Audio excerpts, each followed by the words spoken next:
Welcome to exam तक। आज है 6 जनवरी और 6 जनवरी 2021 के सभी इंपॉर्टेंट करंट अफेयर्स के क्वेश्चंस हम लोग इस वीडियो में करने वाले हैं।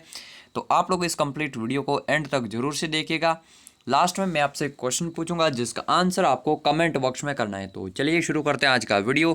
पहला क्वेश्चन कौन सा है? हाल ही में अनाथों की माँ यानी कि मदर ऑफ ऑर्फन पीपल, जो ऑर्फन बच्चे होते हैं उनके लिए ये जो है अनाथों की माँ कहते थे। इनको क्यों कहते थे? क्योंकि इन्होंने अगर बात की जाए लगभग 1000 से भी ज़्यादा जो अनाथ बच्चे थे उनको गोद लिया है और उनके लिए जो एक एनजीओ की तरह एक काम किया है और इसीलिए इनको जो है अनाथों की माँ कहा जाता है। और इन्होंने जो है, इनका नाम क्या है? सिंधु ताई सपकाल, इनका नाम याद रखना है। इनका हाल ही में निधन हो गया है। तो 2022 की बुरी खबर है, ये इनका निधन हो गया है। इन्हें कौन सा पुरस्कार मिल चुका है? तो 2021 में इनको मिल चुका है पद्मश्री अवार्ड। इंपॉर्टेंट याद रखना है, पद्मश्री अवार्डीज हैं ऑफ द 2021 और रिसेंट में इनकी डेथ हो गई है। तो इनका नाम थोड़ा सा याद रखना, सिंधु ताई सपकाल, पुणे महाराष्ट्र से थी ये एंड वहीं पर इनका निधन भी हो गया। अच्छा, इनको 2010 में महाराष्ट्र सरकार द्वारा जो है अहिल्याबाई होलकर अवार्ड भी मिल चुका है। तो ये भी थोड़ा सा याद रखना है। वैसे होलकर अगर बात की जाए अवार्ड, जो स्टेडियम वगैरह है वो सब इंदौर एमपी में है, लेकिन ये महाराष्ट्र सरकार द्वारा अवार्ड दिया गया था अहिल्याबाई होलकर अवार्ड्स। तो ये आपको याद रखना है। सिंधु ताई सपकाल अगर बात की जाए कि इनका संबंध किससे था, तो समाज सेवा से था। ठीक है, क्योंकि समाज सेवा ये एक तरह से जो ऑर्फनेज बच्चे वगैरह उनको जो है उनकी सेवा करना और ये सब, तो उनको पद्मश्री अवार्ड मिल चुका है। समाज सेविका थी और इनका हाल ही में निधन हो गया है। तो ये आपको याद रखना है। नेक्स्ट सेकंड क्वेश्चन है, हाल ही में प्रधानमंत्री नरेंद्र मोदी जी ने जो है किस हवाई अड्डे के नए टर्मिनल का उद्घाटन किया है? काफ़ी इंपॉर्टेंट क्वेश्चन है।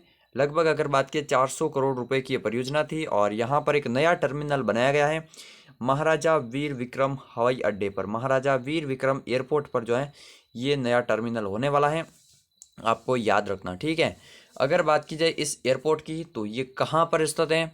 तो ये है इन द अगरतला। अगरतला आपको मिलेगी त्रिपुरा की कैपिटल, बिल्कुल त्रिपुरा की कैपिटल अगरतला में जो है ये है महाराजा विक्रम हवाई अड्डा, महाराजा वीर विक्रम हवाई अड्डा। Just close to Bangladesh border, Bangladesh की सीमा के जस्ट पास में है ये एयरपोर्ट। तो ये थोड़ा सा आप लोग देख सकते हैं। बाकी जो 4 एयरपोर्ट्स हैं इनका भी मैं आपको बता दूंगा कहाँ पर है। लाल बहादुर शास्त्री हवाई अड्डा इन द काशी वाराणसी, आपको याद रखना है।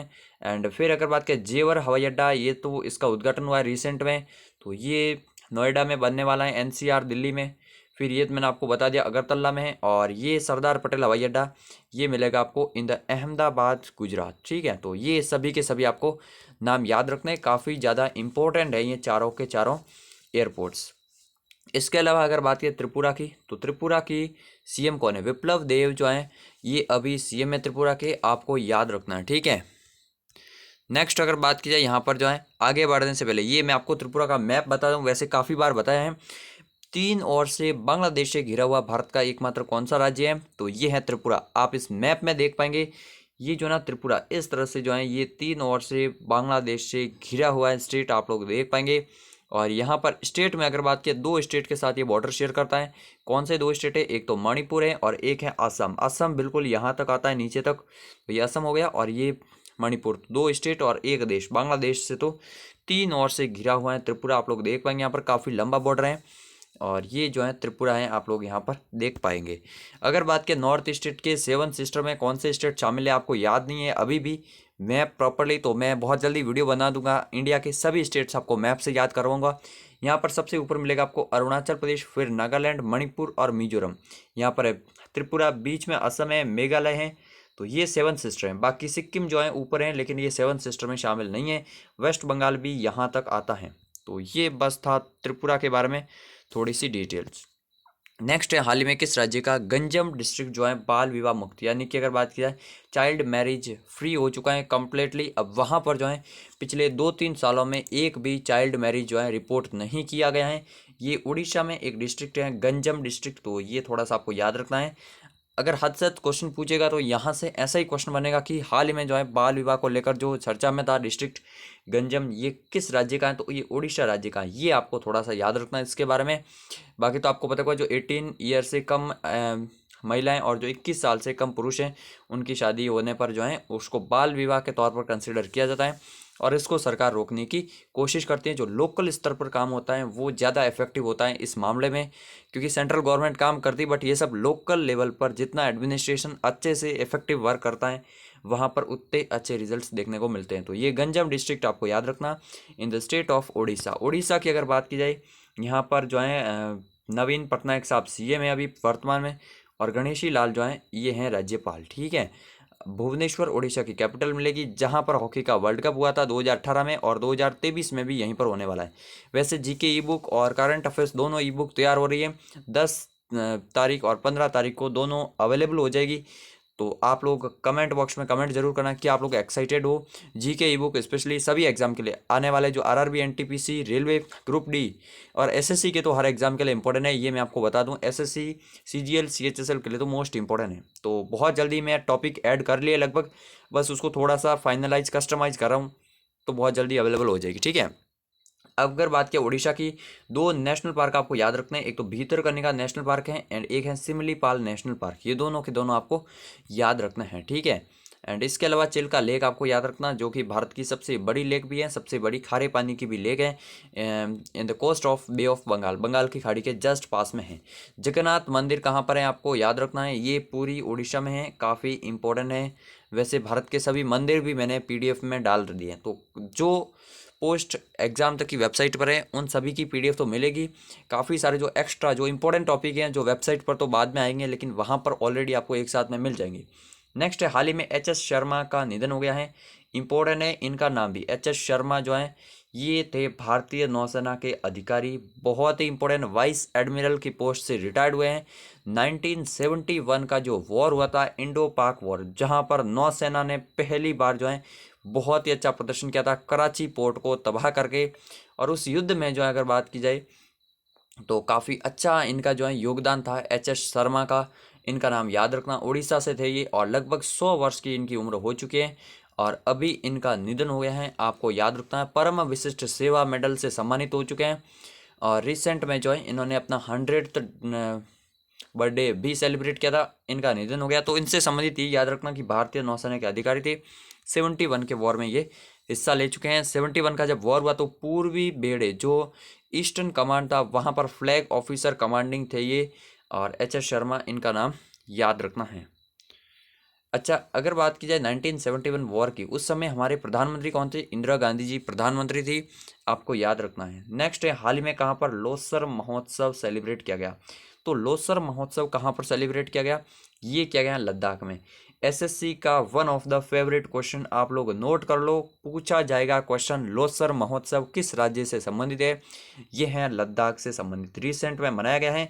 ये मनाया जाता है न्यू ईयर के अवसर पर, जो बौद्ध, जो तिब्बती लोग हैं ना, तिब्बती बौद्ध धर्म के जो लोग हैं वो मनाते हैं न्यू ईयर पर, तो ये थोड़ा सा आपको याद रखना। और ये लद्दाख में मनाया गया रिसेंटली, तो काफ़ी ज़्यादा इंपॉर्टेंट है। लद्दाख के कुछ और भी त्योहार महोत्सव हैं, जैसे अगर बात की जाए, एक है, अगर बात की दोस्मोचे त्योहार, ठीक है, दोस्मोचे त्योहार है, और एक है हेमिस महोत्सव। ठीक है, हेमिस महोत्सव तो काफ़ी फेमस है। हेमिस नेशनल पार्क भी है, जो कि भारत का सबसे बड़ा नेशनल पार्क है, आपको याद रखना, हेमिस नेशनल पार्क असम में ही है, और ये न्यू ईयर पर जो है ये त्यौहार मनाया गया। तो लोसर महोत्सव आपको याद रखना है, लद्दाख से संबंधित है। लद्दाख के अभी वर्तमान में उपराज्यपाल कौन है, राधा कृष्ण माथुर साहब हैं उपराज्यपाल। तो बस यही है, आपको याद रखना। सबसे अगर बात की वर्ल्ड में सबसे हाईएस्ट मोटरेबल रोड, यानी कि जिस पर गाड़ियां चल सके, ये रोड जो है one of the highest border road organization द्वारा बनाई गई है, कहाँ पर, इन द लद्दाख, और specially eastern Ladakh, China border के जस्ट पास में। नेक्स्ट बात करते हैं, हाल ही में फोटो पत्रकारिता श्रेणी में किसे जो है रामनाथ गोयनका अवार्ड मिला है। रामनाथ गोयनका अवार्ड प्रतिष्ठित पुरस्कार है पत्रकारिता के क्षेत्र में, और यहाँ पर फोटो पत्रकारिता की कैटेगरी में जो है ये अवार्ड अगर बात की जाए तो रिसेंट में मिला है, किसे मिला है, तो ये मिला है जीशान ए लतीफ़ को। आपको याद रखना है, ये एक फ़ोटो पत्रकार है जिन्होंने 2019 और 20 में जो है, अगर बात करें 2019 एंडिंग में जो एनआरसी सीए के खिलाफ जो प्रोटेस्ट चल रहे थे, उस समय इन्होंने जो है उनकी पत्रकारिता के लिए जो है ये अवार्ड इनको मिला है, तो आपको इनका नाम याद रखना। अगर बात की, इनका नाम क्या है, जीशान ए लतीफ़। ठीक है, अच्छा, दो और नाम कुछ ही दिन पहले आपको बताया था मैंने, मुंबई प्रेस क्लब द्वारा, ये नाम भी याद रखना, मुंबई प्रेस क्लब जो है इन्होंने ये अवार्ड दिया था, life time achievement award Prem Shankar Jha को। एंड अगर बात की जाए जर्नलिस्ट ऑफ द ईयर तो दानिश सिद्दीकी को मिला था। दानिश सिद्दीकी अफगानिस्तान तालिबान ने इन्होंने इनकी हत्या कर दी थी जुलाई महीने में, तो इनका क्वेश्चन भी इंपॉर्टेंट रहेगा। आपको ये तीनों नाम याद होने चाहिए। दो तो जो है ये मुंबई प्रेस क्लब द्वारा इनको अवार्ड दिए, और ये जो है रामनाथ गोविंद का अवार्ड जिशान ए लतीफ़ को मिला है। नेक्स्ट आगे बढ़ते हैं। दिसंबर 2021 में भारत का निर्यात जो है कितने अरब का हो गया है? बहुत ही इंपॉर्टेंट क्वेश्चन है। भारत का जो है एक्सपोर्ट कितना हो चुका है, एंड ये हाईएस्ट एवर है, मतलब कि एक महीने में सबसे ज़्यादा जो है इतना भारत ने एक्सपोर्ट किया है, 37.29 बिलियन डॉलर। 37.29 बिलियन डॉलर जो है अगर बात की जाए तो ये इस साल मतलब जो है दिसंबर का ये रहा है भारत का एक्सपोर्ट। और भारत का इंपोर्ट ऑलमोस्ट अराउंड जो है 60 बिलियन डॉलर रहा था। तो ट्रेड डेफिसिट अगर बात की जाए तो लगभग 21-22 जो है ये रहा था ट्रेड डेफिसिट भारत का दिसंबर महीने में। बाकी अगर बात की दिसंबर 2021 में तो यहाँ पर कितनी ज़्यादा इंक्रीजमेंट हुई है, तो ये हुई अगर बात की जाए 26% की इंक्रीजमेंट हुई है पिछले साल के मुकाबले। ठीक है, तो इस साल काफ़ी अच्छा रहा है, और जिसमें अगर बात की जाए काफ़ी कुछ रहा है। जबकि भारत का जो इंपोर्ट रहा है $60 बिलियन का, जिसका मेन कारण है कि पेट्रोलियम का भारत ने इंपोर्ट जो है पिछले महीने में ज़्यादा किया है, इसीलिए जो है ये थोड़ा सा बड़ा है। बट आपको याद रखना थोड़ा सा कि भारत का एक्सपोर्ट जो है दिसंबर 2021 में कितना रहा है, तो 37.29 रहा है। ये गवर्नमेंट ऑफ इंडिया ने वाणिज्य मंत्रालय ने कहा है। अभी वाणिज्य मंत्री कौन है? पीयूष गोयल साहब हैं, उनके मंत्रालय ने जो है ये मासिक रिपोर्ट जब देते हैं तो इस बार जो है हाईएस्ट रहा है, इसीलिए थोड़ा सा आपको याद रखना है। वैसे अगर बात की जाए भारत ने सबसे निर्यात सबसे ज़्यादा जो एक्सपोर्ट है वो किसमें किया है, तो यहाँ पर इंजीनियरिंग जो प्रोडक्ट्स हैं इनका, इसके अलावा जो रत्न आभूषण वगैरह हैं इनमें सबसे ज़्यादा जो है वृद्धि हुई है, इस कारण से ये हुआ है। नेक्स्ट अगर बात की जाए यहाँ पर हाल ही में किस देश में कोरोना वायरस का नया वेरिएंट आया है? IHU B1642। भाई साहब, कोरोना वायरस ने तो तबाही मचा दी है। ये एक और नया वेरिएंट है, फ्रांस के साइंटिस्ट ने खोजा है, और ये म्यूटेशन नया अभी जो है रिसेंट में ही अगर बात किया फ्रांस के वैज्ञानिकों ने जो है इसको खोजा है, जो कि एक म्यूटेशन के दौरान पाया गया है इसका। और इसका अगर बात की दिसंबर 2021 में इसका पहला मामला भी सामने आया था। हालांकि अभी आपको पता है ओमिक्रॉन भी रिसेंटली ही आया है, और वो तो अभी स्टार्ट हुआ ही है। और साथ में जो है IHU भी जो है अपना नया वेरिएंट लेकर आ चुका है। इसका नाम थोड़ा सा याद रखना, अभी WHO ने इसका नाम नहीं दिया है, हो सकता है कुछ नाम और दे दे, बट थोड़ा सा याद रखना IHU जो है ये फ्रांस में अभी नया वेरिएंट खोजा गया है कोविड-19 का। ओमिक्रॉन वेरिएंट बहुत इंपॉर्टेंट याद रखना, उसका क्वेश्चन बनेगा कि ओमिक्रॉन वेरिएंट कहाँ से खोजा गया। ये दक्षिण अफ्रीका में सबसे पहले पाया गया था, बाकी अब तो ऑलमोस्ट वर्ल्ड में फैल ही चुका है। अब है आज का ये क्वेश्चन कि ONGC की पहली महिला अध्यक्ष कौन बनी है, तो कमेंट बॉक्स में आंसर करो। पहली महिला हैं, और कल के वीडियो के थंबनेल पर उनका फोटो भी है, तो आप लोग देख पाएंगे आसानी से। आंसर जरूर से करें कमेंट बॉक्स में। मिलते हैं एक नए वीडियो में, तब तक के लिए जय हिंद जय भारत।